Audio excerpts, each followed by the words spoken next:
Hey, Arbistall High School juniors, welcome. This is a special edition for you guys. I saw you guys in your assembly just a few weeks ago and we talked about how important this year was for you.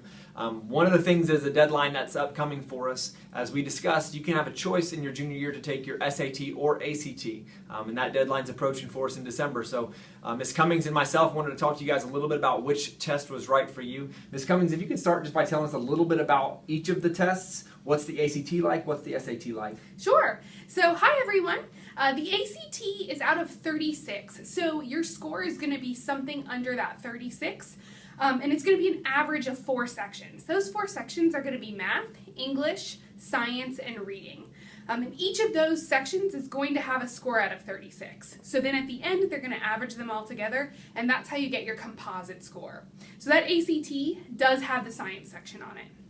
The SAT is going to be a total out of 1,600. It's going to have 2 English sections, 2 math sections, and then each of them are going to be out of 800, and those are going to add together to be your total score. So for example, if you get a 550 on your English section and you get a 550 on your math section, those would add together to give you that 1,100 for your SAT.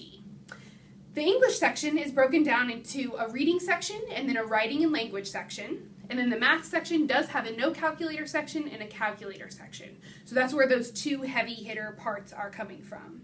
And those 2 scores, like I said, are added together, and then that's how you would get your composite. So it is not an average, which is kind of the difference. Okay, great. So I know we sent letters home to all your families about a week ago, and we really got to make a decision of which assessment we want to take here at school. So I'm going to pin you down a little bit closer. What would be a student, or why would I want to take the SAT for my college entrance exam? Yeah, that's a great question. So the SAT would be for those students that would be really strong in math, since that's 50% of your score, and it does not include a science section. So those, reading graphs is kind of minimal, doing those science calculations, and then for those students who need a little bit more time, the SAT is a little bit more time forgiving than the ACT.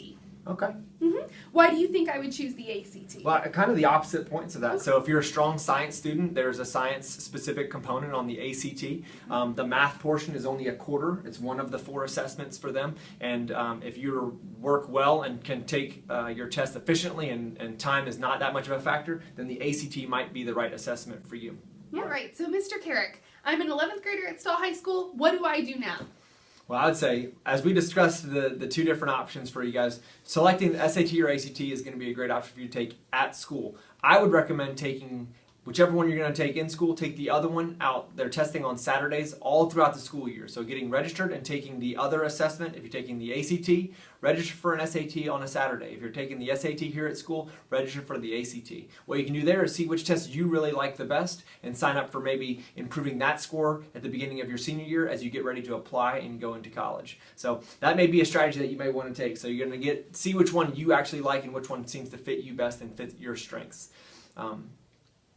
Great. So there will be guidance counselors in your rooms. Ask them any questions that you need. There's also a parking lot on a following slide on this presentation. So make sure that you put any personal questions or questions that might take a little bit longer to answer on that parking lot, and then somebody can address those questions to you one-on-one. So juniors, take a deep breath. Relax, you're going to be great. We know that this is a big year for you guys, but we're going to talk in future weeks about how we prepare for these college-ready assessments so you guys can be as prepared as you can possibly be. But for right now, as you're having these discussions and figuring out which assessment's best for you, talk with your advisor, talk with Ms. Cummings, talk with myself, talk with the guidance counselor, and we'll be making those selections before Christmas break about which assessment is going to be right for us. So hang in there. You guys are doing fantastic. Keep working hard. Today is a great day to be a warrior. Thank you.